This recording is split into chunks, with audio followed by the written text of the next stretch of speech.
어제도 기도하다가 악에 대해서 좀 생각을 했었어요. 악이 뭐라고 생각하세요? 보통 선의 반대말인가요? 악이? 보통 그렇게 생각하죠. 근데 20세기 최고의 기독교 변증가 C.S. 루이스가 뭐라고 하셨냐면, 악은 선의 반대말이 아니라 선을 그릇되게 추구하면 발생하는 것이다, 이렇게 얘기해요. 지금 저는 그게 아주 성경적이라고 생각하는데요, 우리가 착각하는 게 있습니다. 돈이나 권력이나 쾌락이나 이런 것 자체가 악이라고 생각하죠. 맞아요? 돈이 악입니까? 돈의 노예가 된 그게 악입니까? 예를 들어서 교회에서 어려운 학생이 공부를 열심히 하는데 장학금을 주고 싶어요. 뭘로 주죠? 돈은 악이니까 쌀로 줄까요? 쌀도 위험하니까 보리로 바꿔서 줄까요? 저도 학생 때 어려워가지고 조계종에서 장학금을 많이 받았습니다. 그래서 지금 여기 와 있는데 장학금도 돈이잖아요. 그리고 어려운 분들, 좀 전에 존경하는 담임 목사님께서 오지에서 고생하신 선교사님들 얘기도 하셨는데, 선교사님들 후원은 뭘로 하죠? 그것도 쌀로 하죠? 돈이 아주 나쁜 거네요. 제가 최근에도 그 한국을 바꾸는데 역사 속에서 기여하신 선교사님 후손을 만나서 여러 가지 교회사와 관련된 얘기를 나누면서 참 즐거운 시간을 보냈었는데, 지금 미국에서 오신 선교사님들이 의료 선교사들이 특히 많았어요. 감동이 됩니다. 그냥 역사만 제대로 알아도 우리는 걸어 다니면서도 은혜를 받게 돼요. 그런데 그 병원들은 뭘로 주죠? 미국의 굉장히 큰 손이 아시아나 아프리카에 병원을 큰 걸 짓고 싶었는데, 마침 준비된 선교사들, 미국의 선교사들, 자국 선교사들이 헌신하는 한국의 감동적인 얘기를 듣고 우리나라에 지원하면 기독병원들이 세워지는 겁니다. 그러면 그걸 후원하신 미국에 있는 장로님이나 이런 분들은 자본 가구, 더러운 자본주의 앞잡이니까 돌로 쳐서 죽여야 되겠죠? 그런 어리석은 짓들을 우리가 이 시대에 하고 있는 것입니다. 그것도 의의 이름으로. 얼마나 우리가 어리석어졌는지 그 이유가 어디 있을까요? 그래서 제가 PPT 띄워주시겠어요? 제가 한번 이화여대에서 특강한 적이 있었는데, 그날 하필 그 신입생들한테 뜨겁게 제가 간증을 해가지고 예수 믿겠다고 결단한 학생들이 꽤 많이 나왔었어요. 근데 그날 제가 저 얘기를 했습니다. 스크랜턴 선교사님이 이화여대를 세웠는데, 지금은 그 학교에 못 들어가서 안달이죠. 조금 있으면 수능인데, 근데 처음 그 학교가 어떻게 생겼는지 아는 학생이 별로 없어요. 그러니까 자기 학교 캠퍼스를 걸어 다니면 역사만 알면 그냥 자동으로 은혜를 받게 돼 있어요. 저 똘망똘망한 어린이들 보이시죠? 예전에 우리가 어떤 사람들이었냐면, 딸이 병이 들면 내다 버립니다. 서울에서. 그러면 어떻게 해요? 사람 죽으면 내다 버리는 곳이 있어요. 구한말에. 거기다가 애들 버려요. 왜냐하면 여자애는 잘 키워봐야 남의 집에 갈 거니까 입 하나 줄인다 이래서 병 들면 그냥 버립니다. 그럼 거기 버려진 애들은 죽게 돼 있어요. 근데 스크랜턴 선교사님 아들 내외가 의사예요. 의료 선교사님들이죠. 그러면 그 여자아이들을 구해서 정성껏 간호해서 살립니다. 기도로 살렸겠죠? 그러면 어떻게 돼요? 그 여학생들이 바로 학생으로 입학하는 거예요. 서양에서 온 선교사들이 세운 학교에 그것도 여학생을 보낼 집안이 없겠죠. 그렇게 시작해서 지금의 명문대학이 된 겁니다. 저는 어떻게 조선에서 탈출해서 대한민국이 되느냐, 하나님 은혜인 거예요. 제가 철이 없던 시절에, 그때도 헤어가 이런 스타일이었는데 20대 초에 쩌짜게 출가해서 대학생 불교 학생의 친구들을 데리고 인도를 누빈 적이 있어요. 그 석가모니 탄생지, 거긴 네팔인데 뭐 불교가 전래된 곳 이런 걸 찾아다니면서 이제 그 대학생 불교 학생의 친구들을 정신교육 시킨 적이 있는데, 비가 추적추적 오는데, 지금도 인도는 도로 사정이 매우 열악하죠. 근데 그 당시엔 더 했겠죠. 그래서 기사님이 깜빡 졸았어요. 우리가 미니버스를 하나 빌려가지고 같이 다녔는데, 현지 기사님이 깜빡 조시는 바람에 앞에 있는 트랙터를 들이받은 거예요.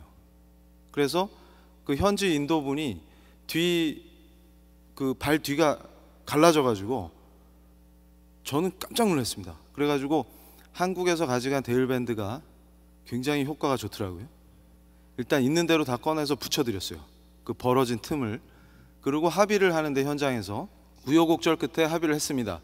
근데 제가 인도에 대해서 공부를 열심히 하고 갔기 때문에 그 돈을 들여도 그 다친 분이 못 받는다는 걸 알고 있었어요. 왜 못 받을까요? 그 트랙터 주인한테 다 뺏기는 거예요. 그래서 제가 몰래 돈을 좀 더 걷어서, 학생들이었지만 너희들 용돈 더 내라 이래가지고 걷어서 몰래 그분 주머니에 찔러드렸어요. 그러면서 귓속말로, 그분이 영어를 못하셨는데 알아들었는지 모르겠다, 그리고 돈을 살짝 찔러드리고 꼭 치료받으세요 이렇게 얘기했는데 벌써 입이 귀 밑에 걸렸어요. 무슨 의미인지 아는 거지. 그래서 제가 그때 제 머리를 스치고 지나간 게 있습니다. 지독한 인도의 카스트는 인도 헌법을 아무리 현대적으로 바꿔도 해결이 안 됩니다. 심지어는 며느리가 지참금을 조금 가져왔다고, 인도에서는 지금도 여성이 결혼할 때 지참금을 싸갖고 와야 돼요. 근데 그 돈이 마음에 안 든다고, 적다고 자고 있는 며느리 몸에 기름을 부어서 불 붙여 죽이는 사건도 일어나고. 그래서 제가 고민을 많이 했어요. 젊은 승려이고 거죽은 승려인데 머릿속은 사회주의 사상으로 가득 찬 대한민국의 젊은이 한 명이 거기서 뭔가 철이 들 것 같은 기미가 있었습니다. 왜냐하면 고민에 빠진 거예요. 우리나라도 차별이 엄청난 나라였는데 어떻게 바뀌었지? 그게 궁금해지는 거예요. 그러니까 지금도 제가 법철학자로서 고민에 빠집니다. 인도를 어떻게 돕지? 여러분, 인도를 어떻게 도울 수 있을 것 같아요? 그 고통받는 여성들, 그 다음에 그 차별, 불가촉 천민이라는 말이 있어요. 그러니까 천민이라서 너무 더러운 천민이라 닿으면 안 된다 그 말이에요. 닿으면 오염될 정도로 천하다. 근데 우리나라에도 백정을 그렇게 취급했습니다. 지금 백정 후손이라 여기 못 들어오신 분도 계시죠? 밖에서 차별받느냐고. 그런 사람 없습니다. 지금 이렇게 남녀가 구별되지 않게 부부가 나란히 앉아서 예배 드리니까 너무 좋죠. 이런 나라가 어떻게 됐어요? 특히 우리 여학생들, 여집사님들, 이런 나라가 어떻게 됐습니까? 고조 혁명으로다가, 고조 혁명적으로다가 일어나서 바꿨습니다. 맞습니까?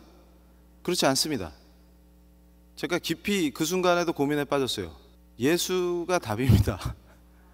그래서 제가 그 미국이랑 캐나다에서 페미니즘 운동한다고 하는 시민단체 분들을 가끔 그런 데서 만나면 꼭 해주는 말이 있어요. 당신네 나라의 교회를 저주하지 마세요. 당신네 나라에서 선교사를 우리나라에 보내줘서 복음이 퍼지고 교회가 세워졌습니다. 그리고 당신들이 그렇게 저주하는 당신네 나라의 교회가 복음을 전했기 때문에 우리가 지금 그런 차별을 해결하고 아름다운 교회 안에서 평등하게 예배를 드립니다. 그렇게 설명해줘요. 교회 저주하지 마라. 그래서 제가 그럽니다. 여러분, 시민단체들이 인도에 와서 많은 활동들을 합니다. 가정폭력에 시달리는 여성들을 구출해서 법률 서비스도 지원해주고 기술을 가르쳐서 취업시키죠. 왜냐하면 인도 사회는 여성이 자립하기가 굉장히 어려워요. 그러면 경제적으로 자립하지 못하면 가정학대, 가정폭력 그 안에서도 탈출하지 못합니다. 그럼 어떻게 하면 인도 사회를 바꿀 수 있을까요? 그래서 제가 그랬어요. 교회 저주하지 말고 교회를 세우면 됩니다. 복음이 널리 퍼져서 교회가 많이 세워지면 카스트가 해결됩니다. 그 전에는 절대 해결 못해요. 헌법을 100번 개정해도 안 됩니다. 제가 그 얘기를 하는 거예요. 그러니까 우리가 세상을 어떻게 바꿉니까? 제가 지난 시간에도 말씀드렸죠. 우리가 부르신 곳에 가서 빛과 소금이 된다는 의미는 바로 우리가 예수님의 제자답게 빛과 소금으로 살면서 황무한 곳을 바꾸는 거예요.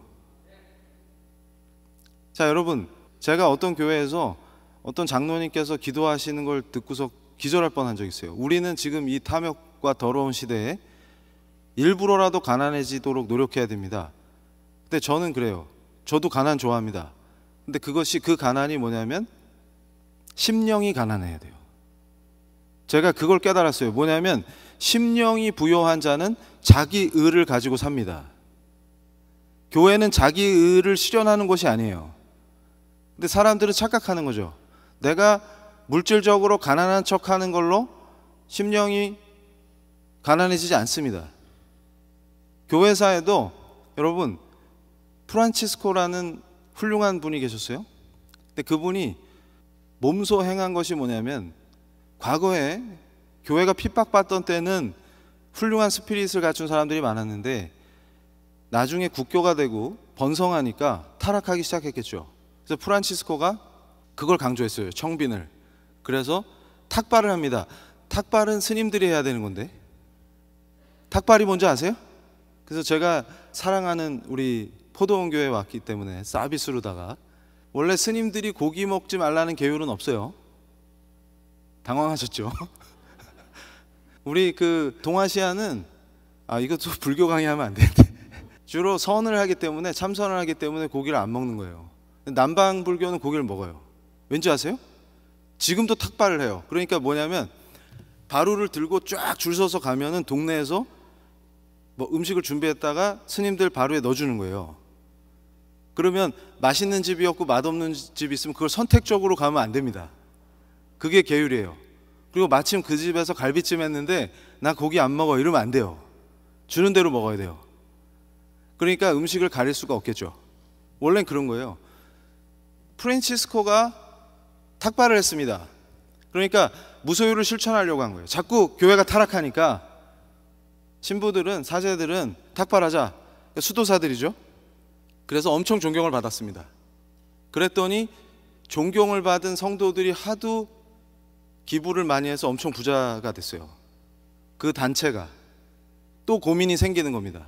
그래서 제가 그걸 보고 깨달았어요. 교회사를 공부하다가 이게 정답이다. 여러분, 무소유를 실천하겠다고 해도 불가능하죠. 인간이 이 세상을 사는 동안에 무소유는 불가능합니다. 그런데 무소유를 하려고 노력하는 수행자에게 돈이 많은 분들이 돈을 갖다 주세요. 왜 그럴까요? 자기는 못하니까. 예전에 그 무소유 수필 쓰신 법정 스님도 돌아가시고 나니까 서울에서 큰 요정하시던 분이 그걸 바치셨죠? 왜 바치셨을까요? 자기의 삶이 공허한 거예요. 뭐 때문에 이렇게 살았나 이런 생각이 들었겠죠. 그런데 예수 믿고 구원받은 사람들은 그런 식의 사고방식 안에 있으면 안 됩니다. 그거 굉장히 어리석은 거예요. 그러니까 그 원리가 어디 있냐면 자기 의를 붙잡고 살기 때문에 그렇다는 거를 우리가 성경을 통해서 알아야만 합니다. 그래서 우리는 성경적이어야만 해요. 다음 페이지 보여주세요. 그래서 제가 분노하는 의인들에 대해서 자주 얘기합니다. 그러니까 의인들은 분노를 해요. 그래서 제가 항상 캠퍼스에서도 이 시대의 젊은 크리스찬들에게 그 얘기를 합니다. 우리는 의인이 아니고 죄인이었는데 은혜 받은 사람들이다. 그러니까 저는 항상 은혜를 강조해요. 제가 이렇게 살고 있는 것도, 또 사랑하는 성도님들 여기서 저와 함께 이렇게 아름다운 교회에서 예배 드릴 수 있는 것들 다 은혜죠. 우리가 노력하고 잘해서 여기 와 있는 게 아니죠. 다 은혜입니다. 그런데 보세요. 누가복음 19장 33절에서 39절의 말씀도 그렇고, 마태복음 26장 7절에서 9절, 특히 저 마태복음 말씀을 생각하면 여러분, 그 예수님께 향유 옥합을 깨트려서 예수님께 붓죠. 그때 그걸 보고 있던 제자들이 흥분해서 뭐라 그럽니까?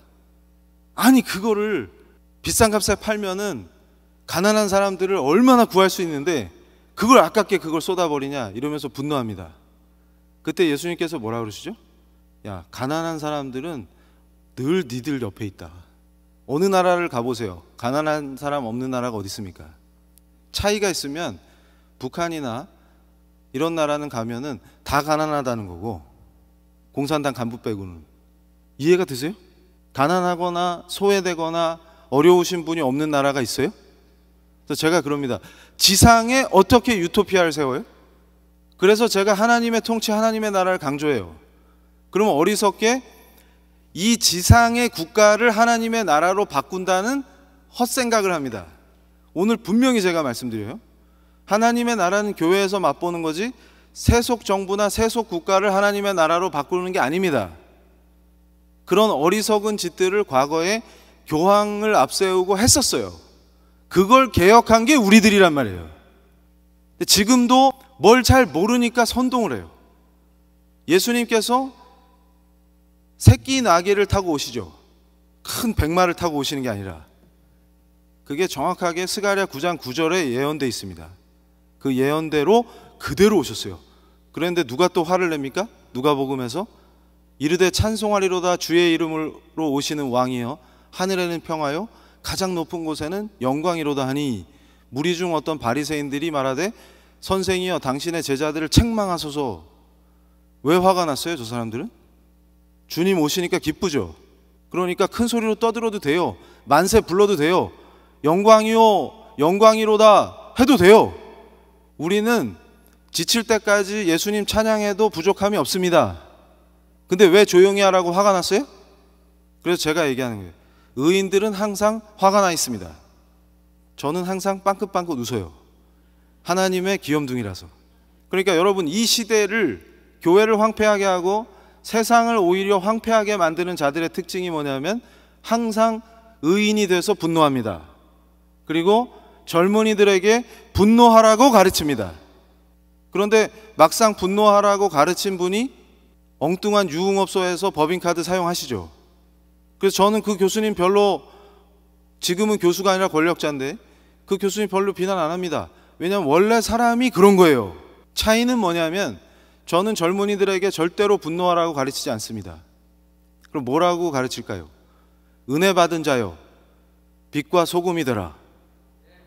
우리는 죄인인데 우리가 잘해서 우리의 공로 1도 없는데 오직 은혜로 빛과 소금이 될 수 있다는 그걸 가르쳐야 돼요. 그래야 세상이 긍정적으로 바뀔 수가 있습니다. 그래야 이 타락하고 더러운 나라가 바로 설 수 있습니다. 우리 크리스찬들이 바로 서야 이 나라가 바로 설 수 있습니다. 그게 원리예요. 위기에 처하니까 또 우리를 뭐라고 선동합니까? 특정 집단, 특정 정치인만이 정의를 독점할 수 있다, 이런 헛소리로 선동하거나, 또 반대로 정의를 위해서, 정의를 바로 세우기 위해서, 그와 맞서기 위해서 기독이 그리스도 아닙니까? 제가 그걸 왜 반대했겠어요? 기독이라는 이름의 정당을 만들면 안 됩니다. 서울 시내에다가 기독청을 세운다, 그따구 발상을 어떻게 합니까? 무엇 때문에 우리가 종교개혁을 했습니까? 수많은 사람의 순교의 피로 교황을 신격화하고 예수님보다 교황을 더 중시하는 그 우상으로부터 어떻게 우리가 벗어났습니까? 그래서 아름다운 교회를 세우고 말씀 중심의 참신앙을 세웠습니까? 우리가 어떻게 정치의식을 가지고 정치에 참여합니까? 그런 것들을 우리가 어리석고 무지하기 때문에 선동돼서 또 어리석은 파멸의 길로 가는 것입니다. 자, 다음 페이지 보여주세요. 제가 언더우드 선교사님이 처음 회심하는데 그 노춘경이라는 분이 있어요. 대한민국이 어떻게 세워졌나, 이걸 생각하면 여러분, 역사 속에서 완벽한 나라는 없습니다. 부족한 거 있으면 고쳐야죠. 그것도 우리가 눈물과 기도로 바꿀 수 있습니다. 그리고 우리가 부르신 곳에 들어가서 참 크리스찬으로 살면서 바꿀 수 있습니다. 그런데 그것을 저주하게 가르쳐요. 저 노춘경이라는 분이 얼마나 이 담뱃대를 뻐끔뻐끔 피우시면서 꼬장꼬장한 유교 할아버지인지, 제가 유교 정치사 연구를 했기 때문에 유교 할아버지만큼 대책 없는 분들 만나기가 쉽지 않아요. 그러니까 여러분, 하나님의 은혜가 얼마나 절묘하냐면 생각할수록 정말 놀랍습니다. 러일 전쟁 기간에 회심한 사람이 많이 나왔거든요. 그게 원동력이 돼가지고 나중에 평양 대붕이 터질 때 그분들이 기폭제가 돼요.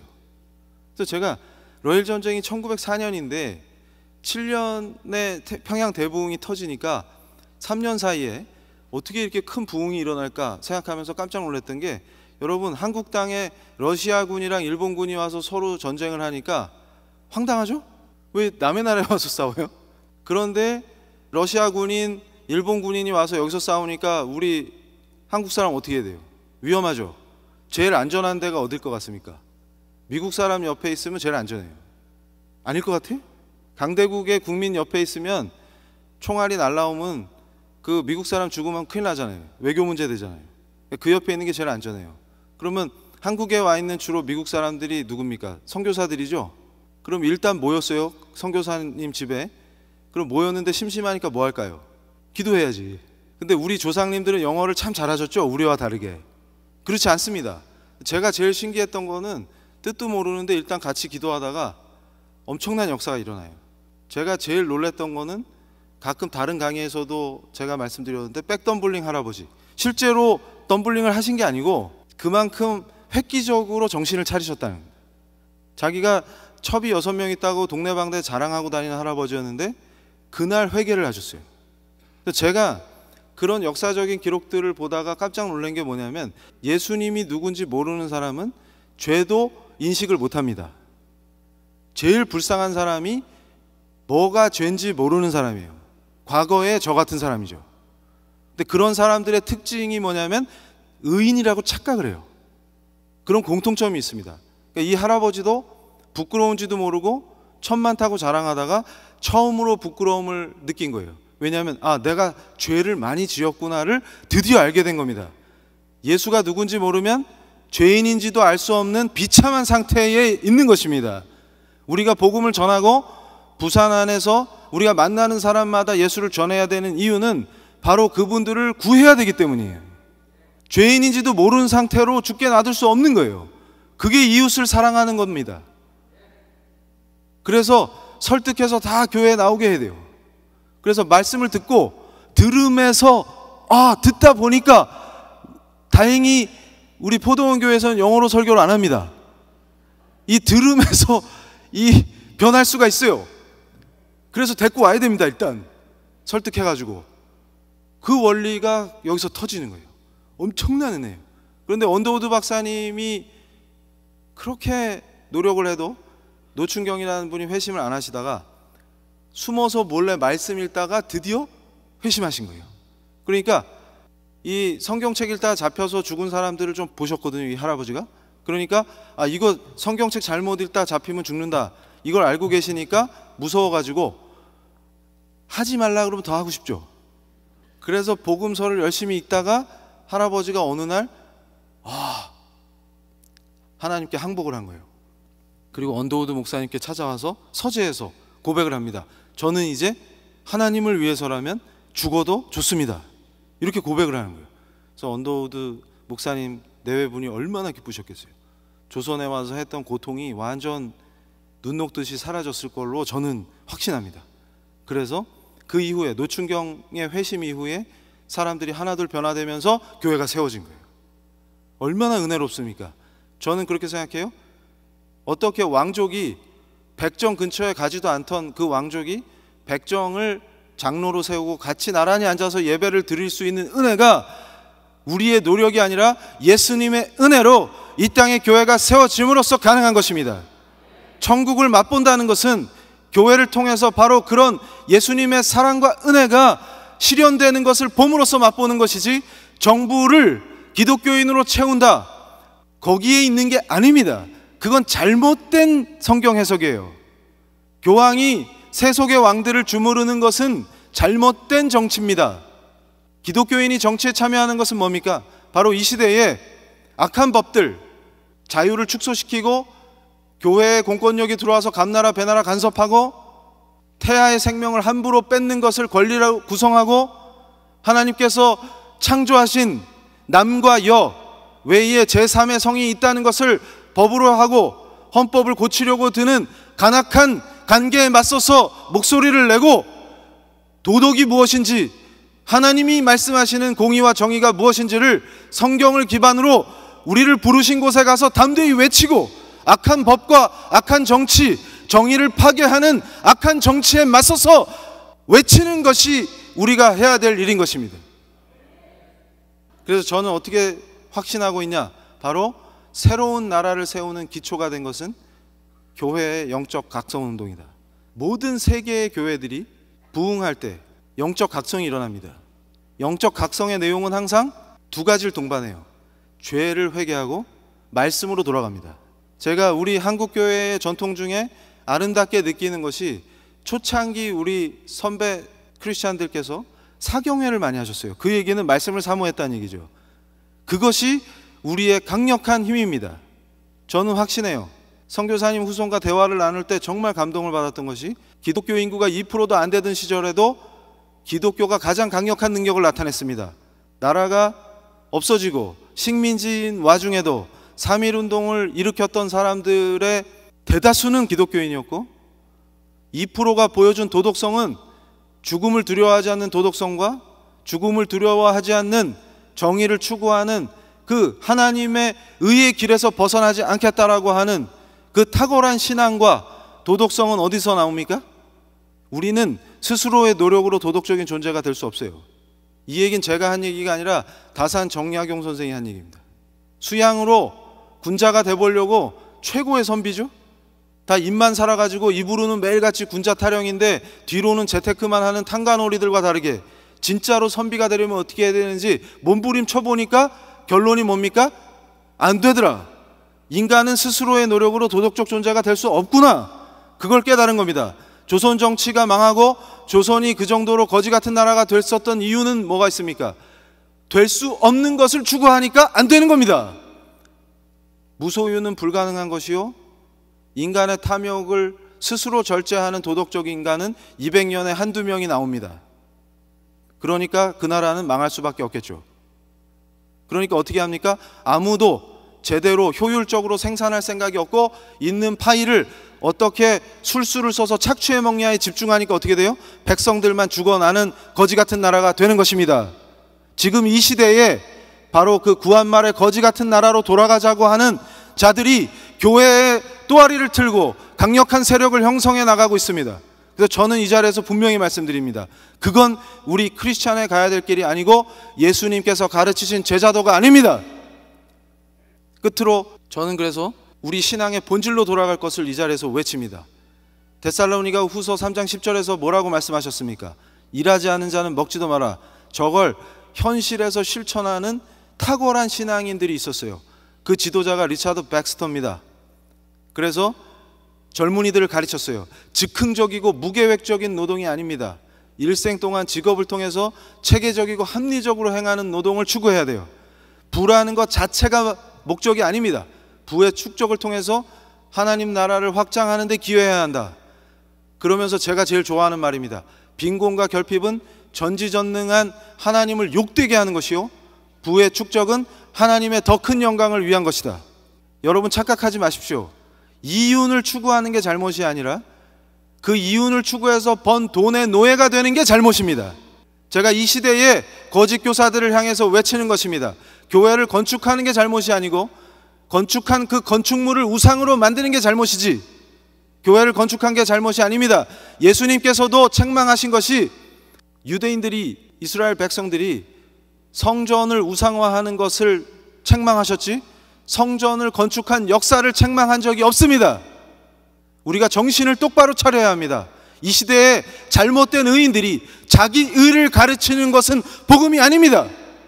우리는 철저하게 자기 의를 회개하고 예수님의 공로로 죄인이지만 은혜 받은 사람이라는 그 본질적 정체성을 회복해서 그걸 기반으로 정치에 참여하고 경제활동을 하고 문화를 창출하고 하나님을 대적하고 성경적 세계관을 파괴하려고 하는 문화적 흐름과 맞서서 우리는 문화적인 변혁을 우리가 이루어내는 그 일꾼들이 되어야 합니다. 무력하고 나약하게 하나님을 대적하는 흐름 속에서 이게 대세니까 우리도 타협합시다. 교회를 바꿉시다.